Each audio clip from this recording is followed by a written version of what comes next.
Ahora comienza nuestro análisis noticioso.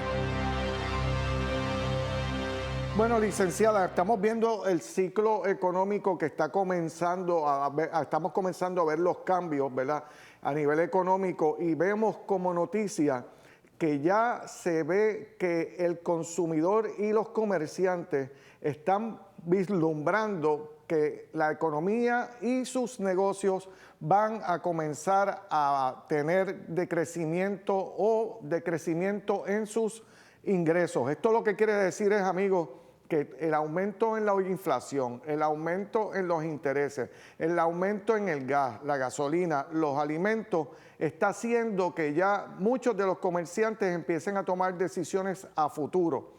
¿Como cuáles? Como no están contratando, licenciadas, están comenzando muchos de ellos, las grandes empresas de Estados Unidos, a despedir empleados para poder entonces mitigar el golpe que se está vislumbrando a futuro.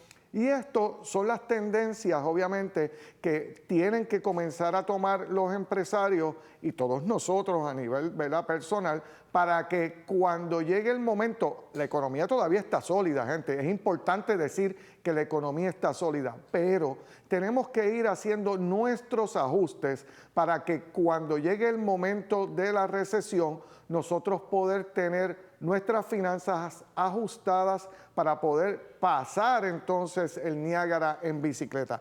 Licenciada, ¿qué usted tiene que comentar sobre todo Pues mira, esto? me pareció bien interesante en este estudio que llevó a cabo precisamente nuestro colaborador, el doctor Joaco Villamil, de Estudios Técnicos, que se elaboró y se revisó cuáles eran aquellas áreas de dificultad, tanto para empresarios con más de 20 empleados como para empresarios con menos de 20 empleados. Y los que tienen menos de 20 empleados dice que la carga de impuestos es la dificultad mayor que existe. 1. 2, la escasez de empleados, que por lo tanto lo lleva entonces a ellos reorganizarse. Y 3, el problema energético. Cuando nosotros, y aquí está bien interesante puesto el índice de confianza tanto en el 2019 como el 2020 y en el 2021, podemos ver las fluctuaciones. Es bien importante que veamos esto porque si hay algo que ya se llevó a cabo, Efraín, fue precisamente que ya el presupuesto se aprobó y en ese presupuesto viene un aumento de la Autoridad de Acueductos y Alcantarillado.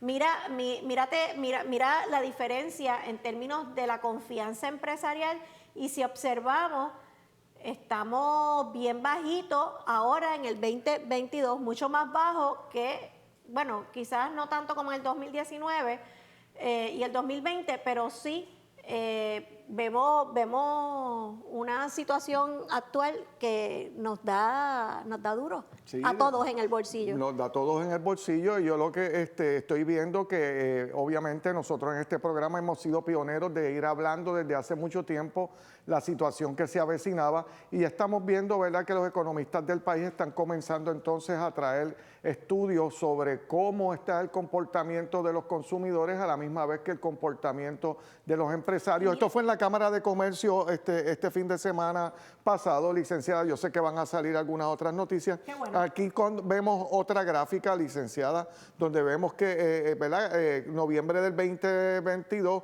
esto básicamente es la situación económica general en Puerto Rico y es una proyección, ¿verdad?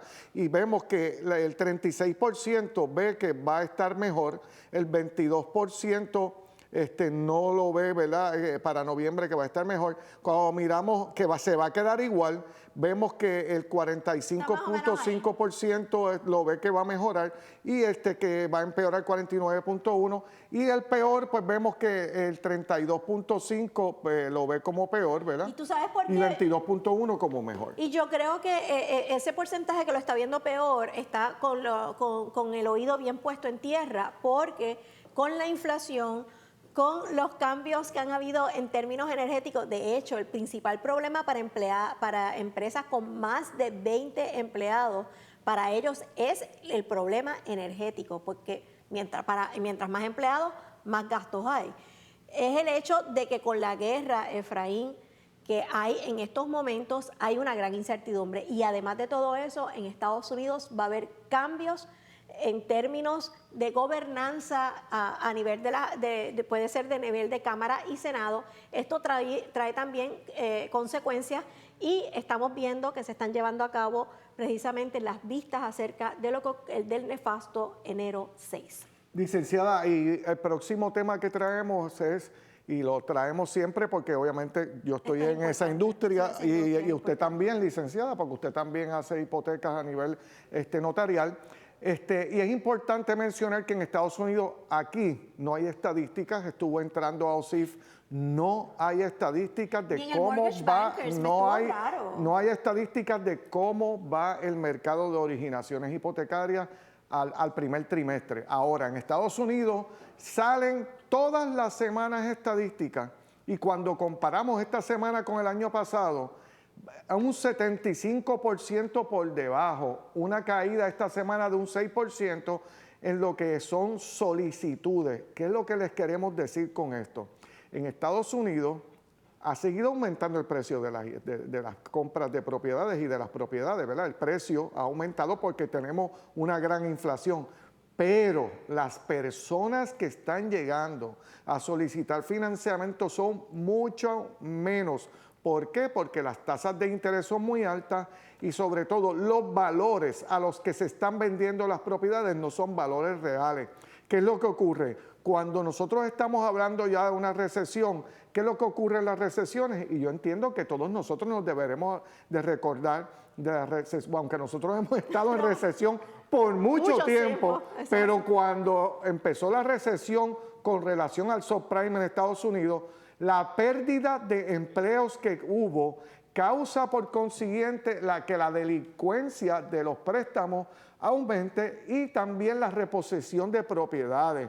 ¿Y qué ocurre con esto? También el dinero deja de fluir y las personas toman miedo. ¿Por qué? Porque si usted está comprando una propiedad ahora, por dar un ejemplo, overpriced, o con el mercado al alza a $300,000, cuando llegue la recesión esos valores no son reales y entonces usted está lo que llaman underwater, bajo el agua. ¿Por qué? Porque usted debe más de lo que su propiedad vale y esto a nadie le gusta, estar pagando un préstamo que usted está pagando por una cantidad mayor de lo que vale su propiedad.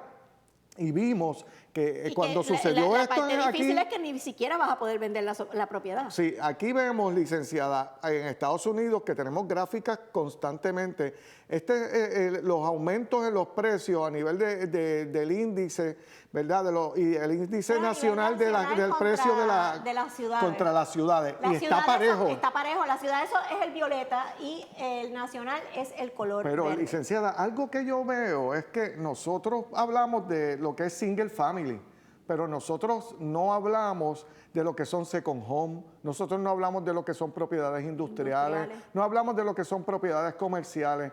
Y de verdad que nosotros no estamos entonces teniendo un barómetro que nos pueda decir cómo va el mercado realmente a nivel inmobiliario, ni en Estados Unidos ni en Puerto Rico. En Estados Unidos existe información, pero por lo menos aquí en Puerto Rico nosotros no llevamos esa data y eso afecta mucho la toma de decisiones. Mira, y licenciada, Efraín, aquí en Puerto Rico se ha dado el fenómeno de que se están vendiendo las propiedades a unos precios que no son reales, nosotros lo venimos diciendo hace mucho tiempo, entonces las tasas de interés lo que ha hecho es